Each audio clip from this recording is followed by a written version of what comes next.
Hey y'all, what's up? It's Roy here, and this is Roy's Randomness. And today, I kind of wanted to discuss something that's been laid on my heart. These are things that I've been praying about, things I've been studying. These are things that I believe God has laid on my heart to present as messages, whether that be preaching, whether that be through vlogs, whether that be through a podcast. I don't know. We'll see where these things come out. But I've been thinking about this one for a little bit. And so I just wanted to kind of briefly go through it. But I'm sure most of you have heard the song, I Can Only Imagine. The song's by Mercy Me. If you haven't heard the song, I Can Only Imagine, I want to encourage you right now, stop this video and go listen to Mercy Me, I Can Only Imagine. And when you're done listening to it, I want you to come back to this video. But I want you to have heard that song before you watch the rest of this video. But the song is I Can Only Imagine, and there's so much to it. I want you to listen to the words and enjoy it. But I've been thinking about this, and I thought, there's things we say all the time. Oh, I can only imagine. Oh, I could think about this. And, there's things we think about, and there's things we always say, we can only imagine them. But there's truly things that we can only imagine. There are things that biblically says, we can't even, our minds can't comprehend. There are things on earth that we as humans can't comprehend. We can't understand. We can only imagine. But I want you to think about this. We've gone through the COVID year. We've gone through all of this. We've gone through a very hostile election and things like that in our country. And, we think, imagine if this had happened, or imagine if that happened. No, I want to go further than that. Like, I want to think about Job. Think about Job in the Bible. God allowed the devil to test him. The only thing he didn't let him do was kill him. He lost his children. He lost his wealth. He lost his home. He lost everything. Lost it all. Can you imagine that? Could you imagine right now, what would you do if God decided to test you and you lost everything? Would you despise God? Would you think, God, why would you let this happen to me? Would you turn your back on God? Or would you continue to trust him? I know I've had times where I've wanted to just be like, why? Why would you do this? I know I've had times where I've wanted to turn my back, and just be, I'm done with this. I give up. I don't understand. I know I've had those times. What's your reaction when that happens? I've not lost everything, and I've been at that point. I can't imagine losing everything. God gave it back tenfold. Gave him back everything tenfold. Think about Abraham. God told Abraham to go up the mountain, take his son, and sacrifice him. God told Abraham to take his son and sacrifice him. You know what Abraham did? He told his son, hey, let's go. We're going on a hike today. Grab the wood, grab the rope, grab this. We're going to make a sacrifice. Come on. And they went. The fact that they went. Can you imagine if God told you, hey, I want you to take everything you have, give it away. Take everything you have and burn it. Take everything you have and donate it to someone else in need. I'm talking everything. Could you do it? I'll be honest, I don't think I could. Could you? Could you have that much faith in God? Could you imagine having that much faith in God to donate it all? I'll be honest, I fall short. I have faith in God, but do I have that much faith? I don't know. I don't think I could. Think about Gideon.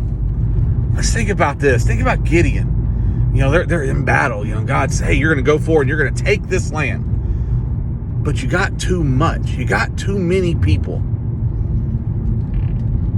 God told Gideon, you've got too many people for me to give you this battle. People will say, oh, it's because of this and that. God said, I'm going to take this number and reduce it.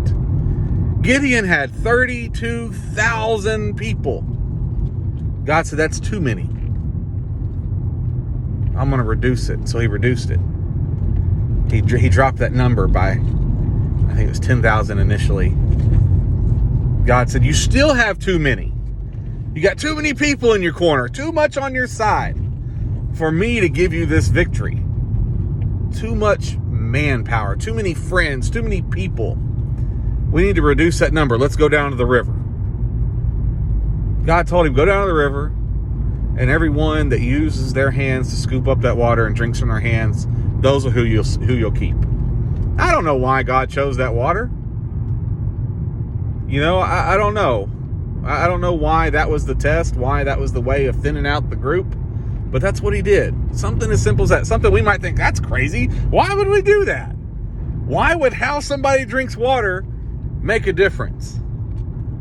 Doesn't matter why. God said, this is why. Do it. He said, if they kneel down in the water and they drink it straight in, those will be removed from your group.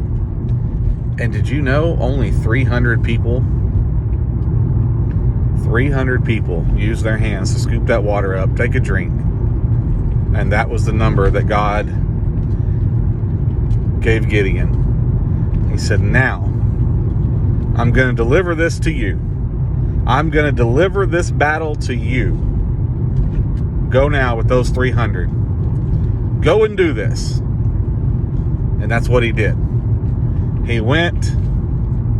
They separated out around the city with their trumpets, and they sounded them. And their adversaries fled. God gave them that battle with 300 people. Started with 32,000, y'all. 32,000 strong was Gideon's army. God reduced it down to 300 and then said, I'm going to give you this. This is how you're going to do it. And they did it. Could you, if God said, cut away the fat, if God said, you got too many friends, you got too many people around you, I need you to cut them out. I need you to thin your herd. I need you to thin your circle. I need you to go down to this many. I need you to have faith that, you know, this few is going to make it happen. This few can deliver what you need in your life. Could you do it? Could you cut away your friends? Could you cut off your Facebook? Could you cut off your Twitter? Could you eliminate those people that support you and keep you strong? Because there wasn't anything wrong with the support that he had. There wasn't anything wrong with those 3,000 people, those 32,000 people. Wasn't nothing wrong with it. God just said, I need you to thin it down for me. For me to deliver this, I need you to thin it down. I need you to cut it out. Could you do it? Could you imagine what Gideon thought? Man, I had 32,000 people. We were gonna win this. Especially with God on our side, we were gonna win it.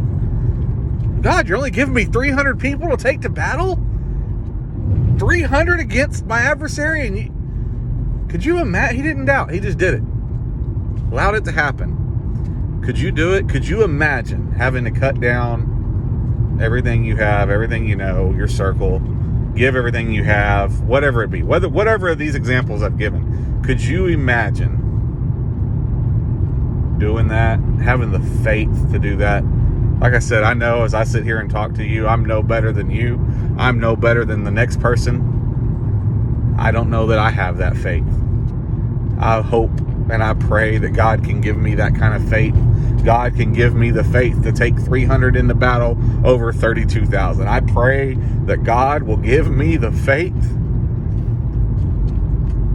to not turn my back on him when things come that we can't understand. I pray that God will give me the faith. I pray that God will give you the faith that when things happen that we can't understand, that maybe we look at it as a test.